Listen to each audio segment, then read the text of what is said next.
Allons maintenant écouter Joseph Zorgnotti qui va nous parler de l'UNP-COGA, nous expliquer quels sont les objectifs. Pour ce, je demande de regagner la tribune Christiane Compagnie, notre présidente, Agnès Bricard, la présidente du Conseil supérieur, et Joseph Zorgnotti, auquel je donne la parole. Après son exposé, bien sûr, on aura un temps pour les questions.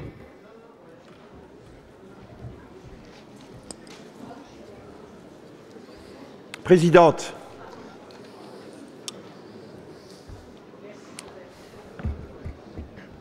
bonjour chers amis, je suis très heureux d'être parmi vous pour vous parler de quelque chose qui a un nom un peu barbare, je vous le concède, du UNP-COGA. C'est un projet de mandature que nous portons avec Agnès. C'est d'ailleurs pour cela que vous avez la présidente du Conseil supérieur devant, bien sûr, c'est elle le capitaine de l'équipe. Elle m'a confié la responsabilité de gérer l'UNP-COGA au nom du Conseil supérieur et mes collègues des OGA m'ont fait également confiance. Alors qu'est-ce que nous avons voulu avec l'UNP-COGA? Nous avons voulu institutionnaliser la qualité de nos relations, inscrire dans le marbre que pour toujours, définitivement, nous sommes reconnus comme complémentaires. Avec Agnès, nous avons voulu affirmer fort ce que nous avions promis tous les deux lorsque vous nous aviez reçus il y a 3 ans. Plus jamais la guerre entre les OGA et la profession comptable. Pourquoi? Parce que nous sommes complémentaires dans un seul souci, être plus utiles, mieux utiles pour les entreprises.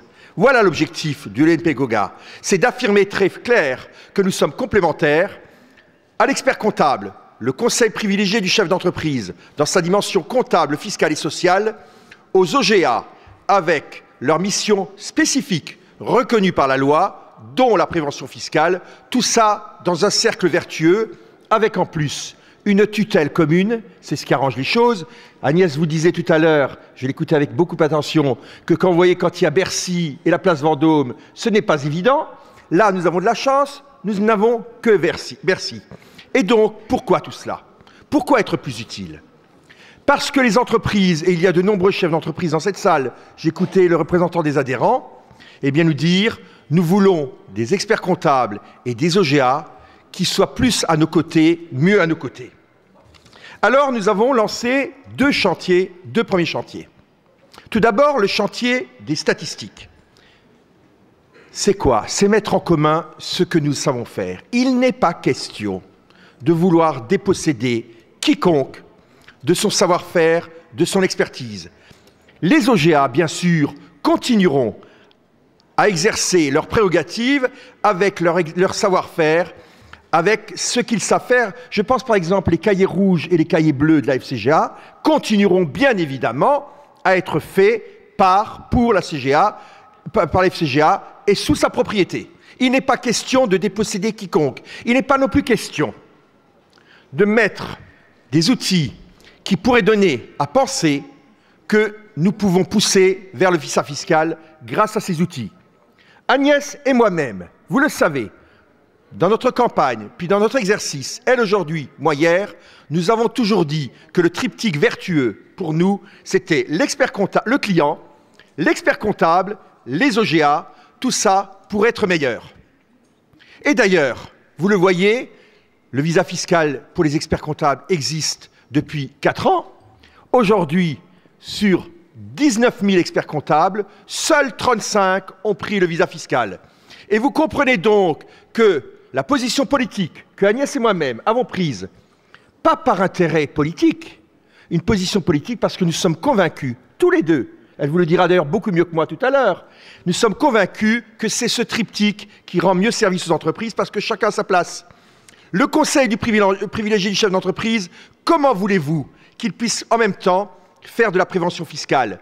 Les OGA aujourd'hui, eh bien, assument une partie des prérogatives de l'État, en matière fiscale. Vous le savez.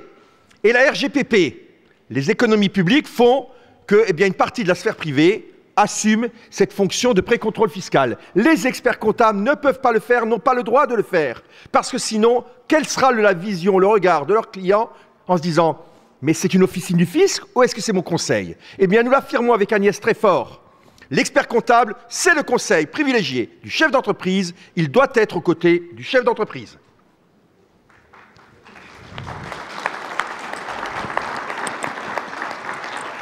Alors, ces statistiques ne doivent pas nous empêcher de bâtir des choses ensemble, des observatoires, certainement mieux utiliser le portail jedéclare.com. Mais là aussi, je vous annonce qu'Agnès et moi-même avons décidé, avec les OGA, d'ouvrir le chantier du prix des prestations du portail jedéclare.com.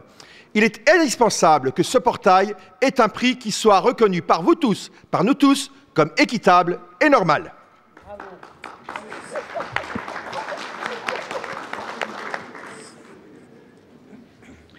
Là aussi, il est important que nous soyons ensemble pour prendre des positions politiques. Agnès parlait tout à l'heure en disant « Nous avons créé une plateforme pour parler d'une seule voix ». Je pense que je dois prendre exactement les termes que tu employais tout à l'heure, Agnès, parce que je les ai notés en mai.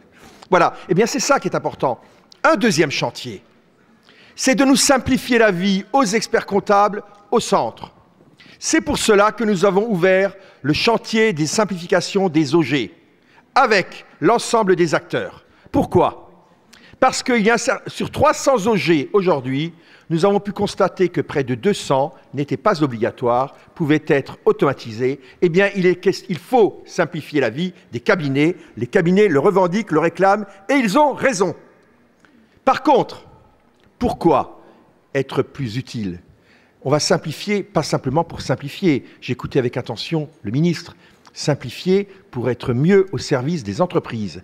Parce que le temps que nous allons économiser sur toutes ces simplifications, eh bien, il faut que nous soyons plus pertinents, plus cohérents dans le service que nous rendons aux entreprises, particulièrement en matière de gestion.